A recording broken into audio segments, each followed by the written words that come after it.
بالله من الشيطان الرجيم.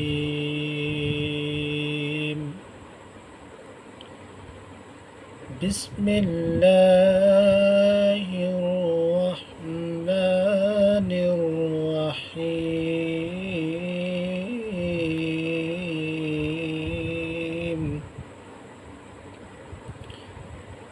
الشهر الحرام بالشهر الحرام والحرمات قصاص،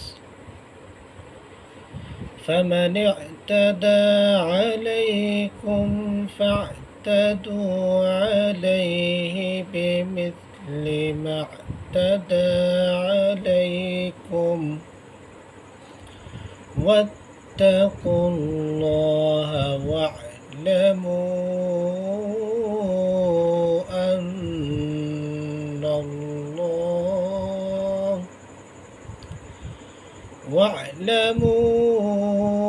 أن الله مع المتقين.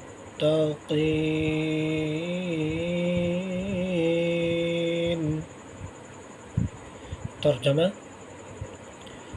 حرمت والا مہینہ بدلہ ہے حرمت والے مہینے کا، اور ادب کی چیزیں ایک دوسرے کا بدل ہیں. پس جو شخص تم پر تجاوز کرے، زیادتی کرے، تو تم بھی اس پر اتنی ہی زیادتی کرو جتنی اس نے تم پر زیادتی کی، اور اللہ سے ڈرو اور جان رکھو کہ بے شک اللہ تعالیٰ پرہیزگاروں کے ساتھ ہے. اللہم صلی علی سیدنا و مولانا محمد وعلی آل سیدنا و مولانا محمد وبارک وسلم. قرآن مجید کی دوسری سورۃ البقرہ کی آیت نمبر 194.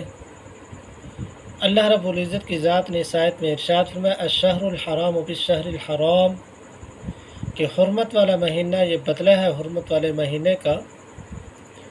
تو الشہر الحرام بالشہر الحرام، الشہر الحرام رب تعالیٰ کی ذات نے 2 مرتبہ ارشاد فرمایا.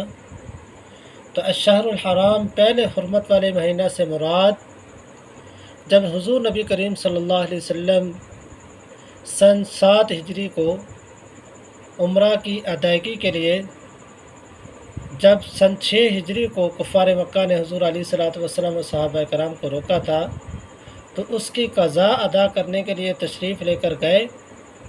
تو صحابہ کرام کے دل کے اندر خیال آیا کہ جیسے پچھلے سال کافر لوگ مشرکین نے ہمیں روک دیا تھا، تو اس دفعہ ہو سکتا ہے کہ ہمیں پھر رکاوٹ ڈال دے اور روک لیں. تو اللہ رب العزت کی ذات نے یہ آیت ارشاد فرمائی: الشہر الحرام بالشہر الحرام، کہ حرمت والا مہینہ یہ بدلہ ہے حرمت والے مہینے کا. کہ اگر وہ خیال نہیں کرتے تو اس دفعہ اگر وہ لڑائی کے لیے تیار ہوں تو پیغمبر علیہ الصلوۃ والسلام کو اللہ تعالیٰ نے ارشاد فرمایا کہ تم بھی حرمت والے مہینے کا خیال نہ کرو. والحرمات قصاص، اور ادب کی چیزیں یہ ایک دوسرے کا بدل ہے. الحرمات رب تعالیٰ کی ذات نے جمع کا لفظ ذکر فرمایا. تو الحرمات میں شہر حرام کی حرمت بھی ہے، بلد کی حرمت بھی ہے. اللہ رب العزت کی ذات نے تمام حرمتیں جمع فرماتی کہ یہ ساری حرمتیں یہ بدل ہیں ایک دوسرے کا. کہ اگر یہ ادب کی چیزوں کا خیال نہیں رکھتے تو صحابہ کرام کو اور پیغمبر علیہ الصلوۃ والسلام کو اللہ تعالیٰ کی ذات نے ارشاد فرمایا کہ تم بھی اب ان کا بدلہ لو.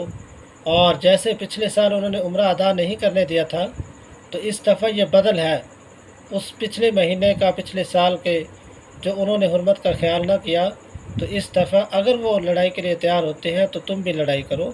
فمن اعتدى علیکم فاعتدوا علیہ بمثل ما اعتدى علیکم، اور رب تعالیٰ کی ذات نے ارشاد فرمایا کہ جو تم پر زیادتی کرے تم بھی اس پر اتنی ہی زیادتی کرو جتنی اس نے تم پر زیادتی کی.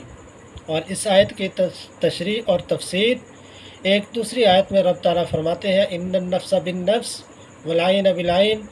یہ آخر تک اللہ رب العزت کی ذات نے ارشاد فرمایا کہ اگر کوئی آدمی کسی کو قتل کرتا ہے تو اس کے بدلے میں اسے قتل کیا جائے گا.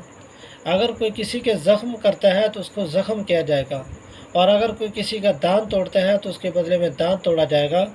تو اللہ تبارک و تعالی نے ارشاد فرمایا فَمَتْ اعْتَدَى عَلَيْكُمْ، جتنے کوئی تم پر زیادتی کرتا ہے، اعتدا زیادتی کی، فَاعْتَدُوا عَلَيْهِ، تو تم پر اتنی ہی زیادتی کرو جتنی اس نے تم پر زیادتی کی، اب حد سے تجاوز نہ کرو اس کام کے اندر۔ وَاتَّقُوا اللَّهَ، اور اللہ سے ڈرو، وَاعْلَمُوا، اور جان رکھو، ان اللہ مع المتقین، کہ بے شک اللہ تعالیٰ پرہیزگاروں کے ساتھ ہے۔ اور اللہ رب العزت کی ذات کی مدد، نصرت، یہ ہمیشہ تقوی اور پرہیزگاروں والوں کے ساتھ رہی۔ جنہوں نے پرہیزگاری اختیار کی، رب تعالیٰ کی ذات نے ان کی مدد کی، نصرت کی۔ صحابہ کرام رضوان اللہ تعالیٰ علیہم اجمعین اگر ہم دیکھیں تو 313 تھے۔ اللہ رب العزت کی ذات نے ان تقوی والوں کی مدد کی اور 1000 کافروں پر غالب کر کے دکھایا۔ صدق اللہ العظیم۔